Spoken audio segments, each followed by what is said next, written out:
with the 9th unit, I believe that books will never disappear. So this comes into a different genre, that is, it is an interview, and this interview is between Boris and Alphino here.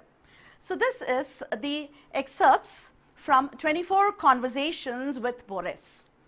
Now the questions that you may get in this part is, you may get a 1 mark question and 4 marks question, and sometimes you're going to get 6 marks too.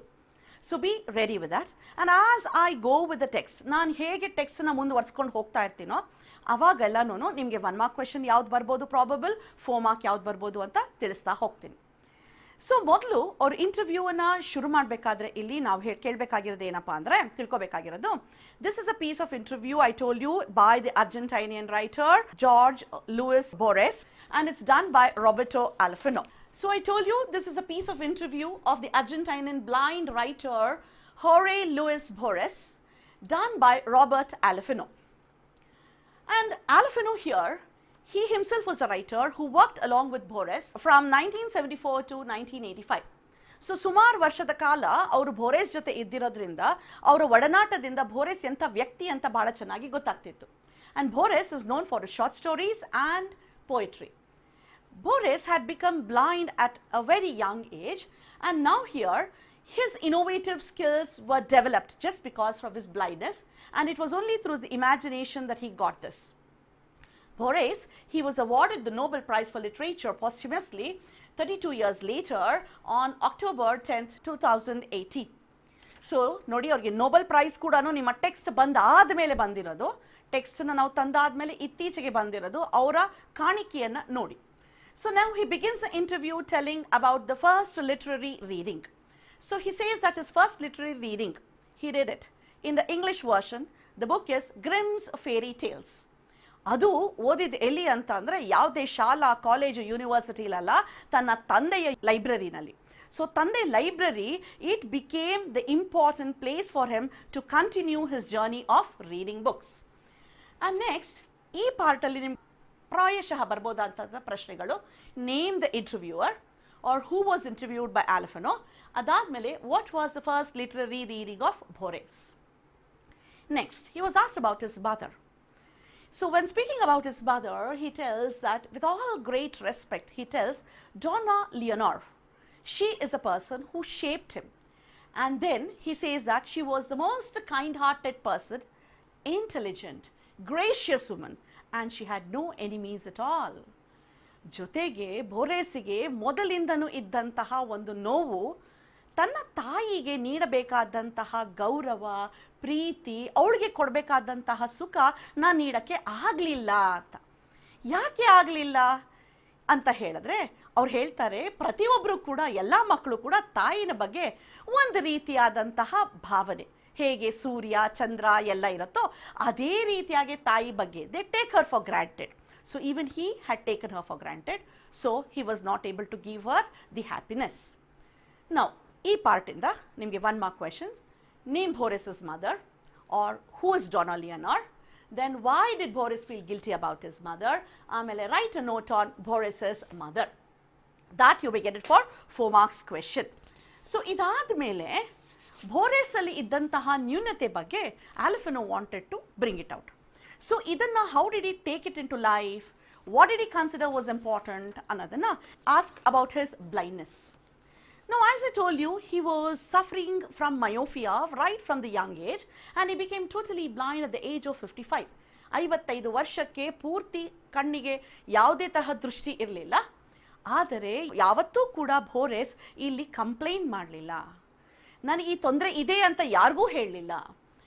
ಯಾಕೆ ಅಂತಂದರೆ he had accepted as a way of life, and ಅದು ಒಂದು resource. ಇದು ಭಾಳ ಮುಖ್ಯ, ನೆನ್ಪಿಟ್ಕೊಳ್ಳಿ. ಬೋರೆಸ್ಸಿಗೆ blindness ಅನ್ನೋದು ಒಂದು ರಿಸೋರ್ಸ್ ಆಗಿತ್ತು. ಈ ರಿಸೋರ್ಸ್ ಏನು, ಯಾವುದಕ್ಕೆ ಹೇಳ್ತಾ ಇದ್ದಾರೆ ಅವರು, ನಮ್ಮ ಜೀವನದಲ್ಲಿ ಬರುವಂತಹ ಹ್ಯೂಮಿಲಿಯೇಷನ್ಸ್, ಅವಮಾನಗಳು, misfortunes, discords and embarrassments, it's all given to us, and that is a raw material.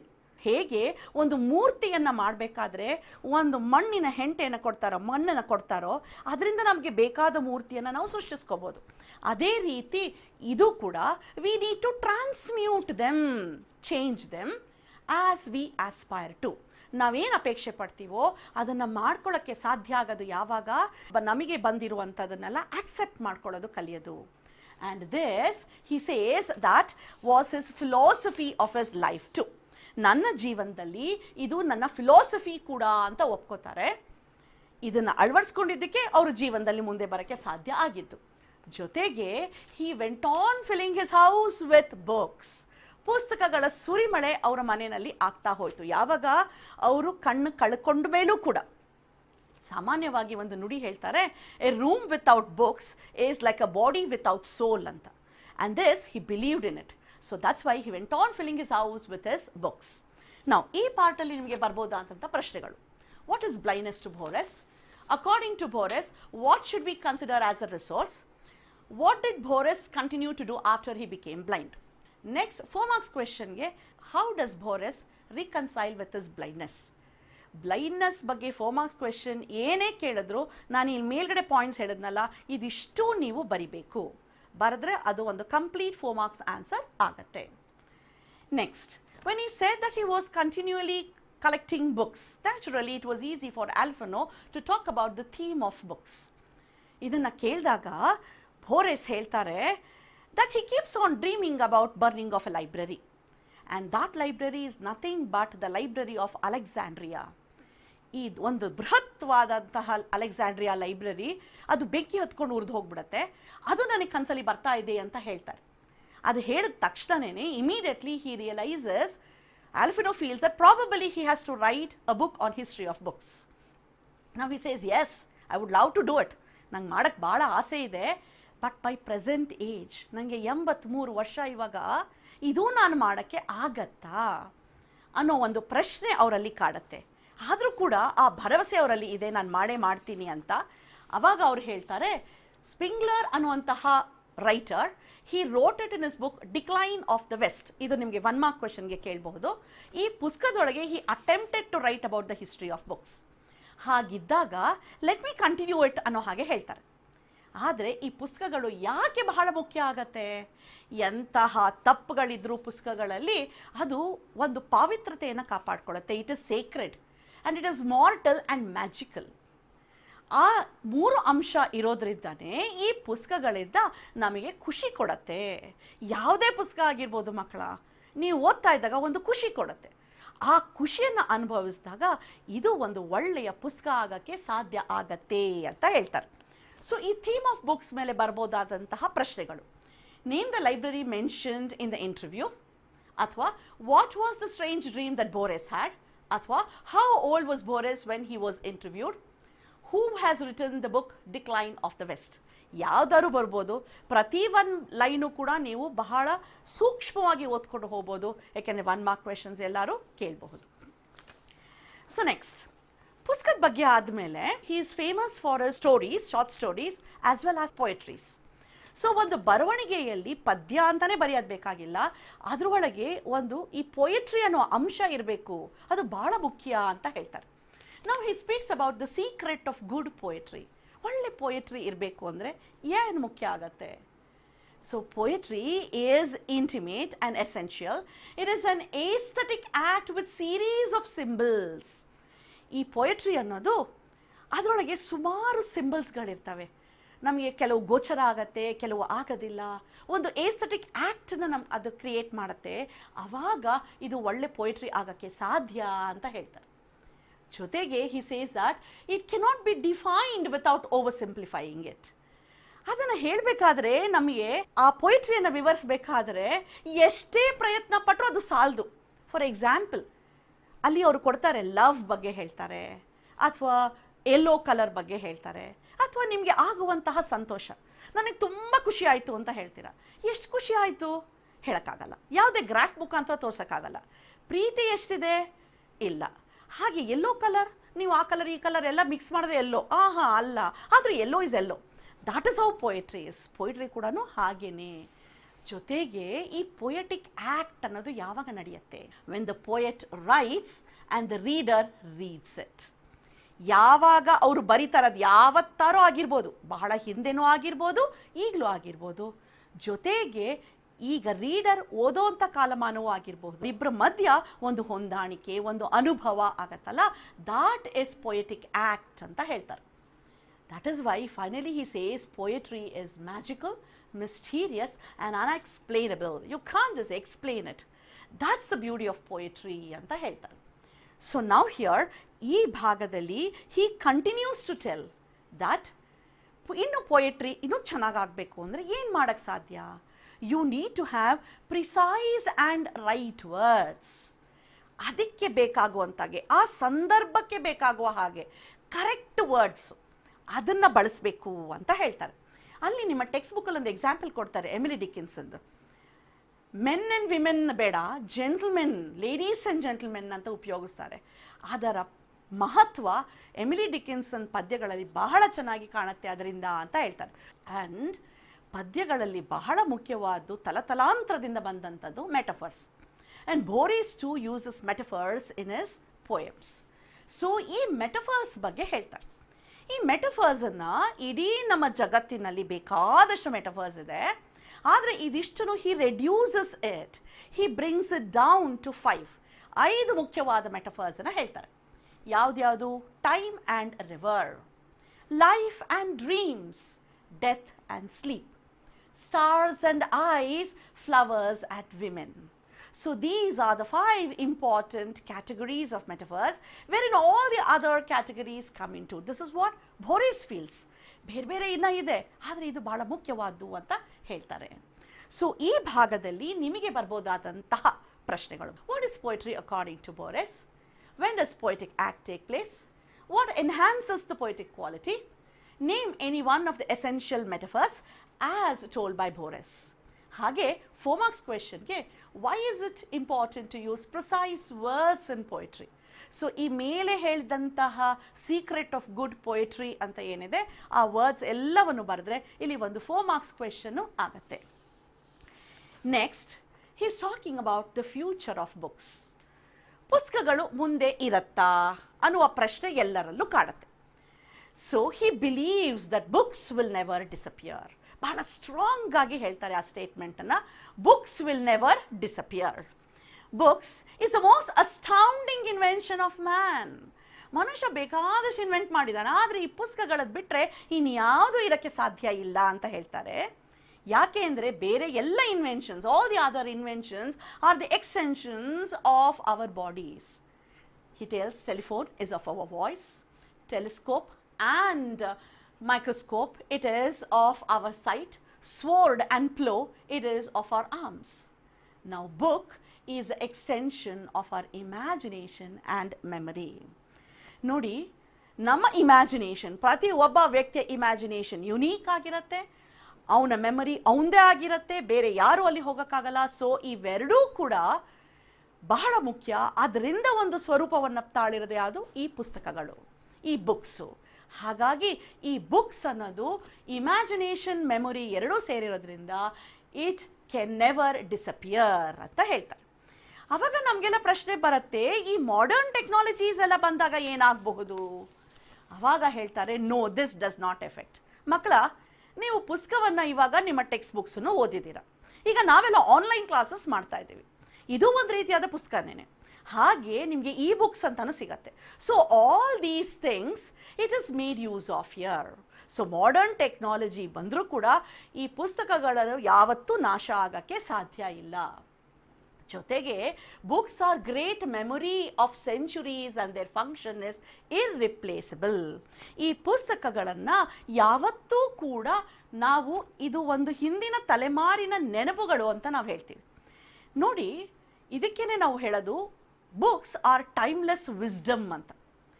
ಕಾಲಾತೀತ, ಹಿಂದೆ ಹಿಸ್ಟ್ರಿನಲ್ಲೂ ಇತ್ತು. ಈಗ ಫಾರ್ ಎಕ್ಸಾಂಪಲ್ ಗತವೈಭವವನ್ನು ನೋಡ್ತೀವಿ, ಹಂಪಿದು, ಅದು ಯಾವುದ್ರ ಮುಖಾಂತರ ನೋಡ್ತೀವಿ?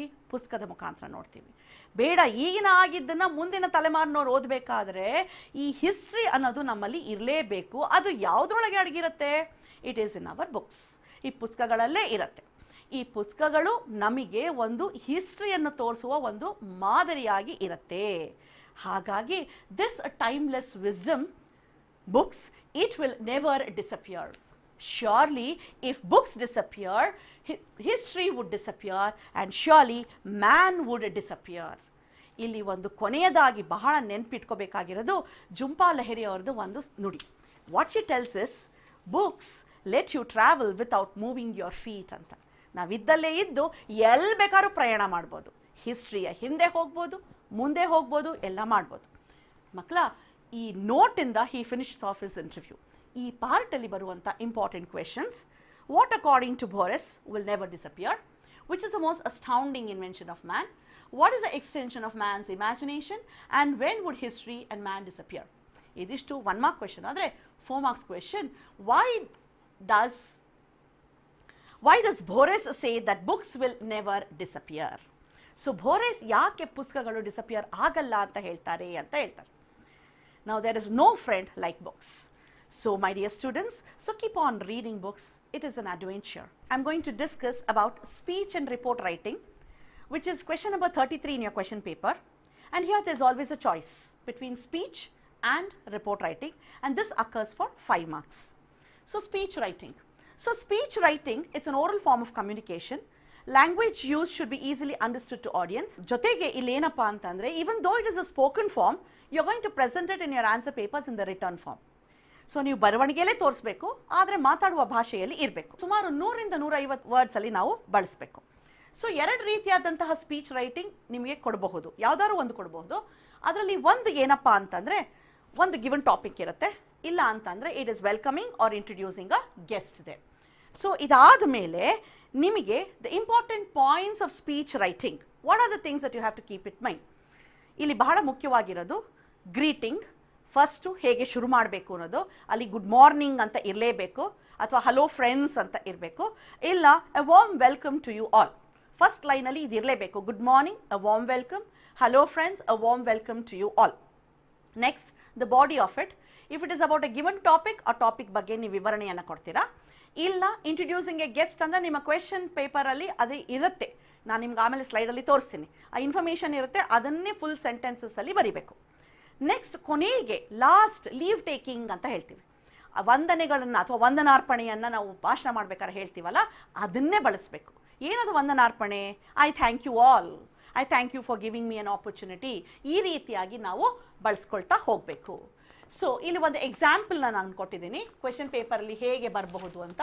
So imagine you are the secretary of Eco Club in your college, you are required to give a speech on the occasion of World Environment Day. ಇದು ಹೋದ ವರ್ಷನೋ ಅದರ ವರ್ಷನೋ ಬಂದಿರೋಂತಹ ಕ್ವೆಶನ್ ಇದು. ಸೊ ಇದ್ರ ಬಗ್ಗೆ ನೀವು ಬರೀರಿ ಅಂತ ಇದೆ, ಯಾವುದು ವರ್ಲ್ಡ್ ಎನ್ವಿರಾನ್ಮೆಂಟ್ ಡೇ ಬಗ್ಗೆ, ನೀವೇ ಸೆಕ್ರೆಟರಿ ಅಂತ. ಸೊ ಅದಕ್ಕೆ ಒಂದು ಎಕ್ಸಾಂಪಲ್ನ ಇಲ್ಲಿ ಅದ್ರದ್ದು ಹೇಗೆ ಫಾರ್ಮ್ಯಾಟ್ ಇದೆ ಅಂತ ತೋರಿಸ್ಬೋದು.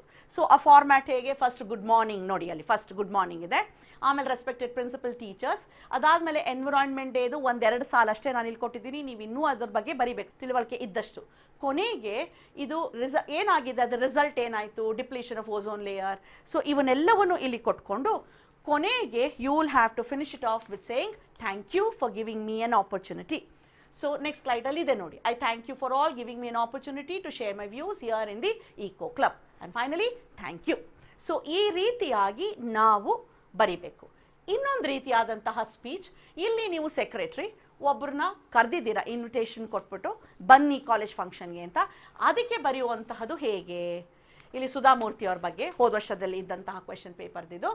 ಸೊ ಇದನ್ನು ನೋಡಿ, ಕ್ವೆಶನ್ ಇದು, ಫಾರ್ಮ್ಯಾಟು ನೆಕ್ಸ್ಟ್ ಸ್ಲೈಡಲ್ಲಿ ಬರುತ್ತೆ ನೋಡಿ. ಸೊ ನೆಕ್ಸ್ಟ್ ಸ್ಲೈಡ್ ಇಲ್ಲಿ ನೋಡಿ, a very warm welcome to you all. So you are welcoming ಯಾರ್ಯಾರನ್ನ, principal, teachers, dear friends and our guest ಅಂತ, ಇಲ್ಲಿ ಗೆಸ್ಟು ಇದ್ದಾರೆ.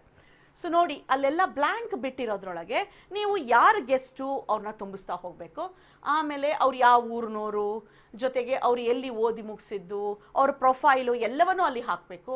ಕೊನೆಗೆ I thank you for giving me an opportunity to welcome such and such a person.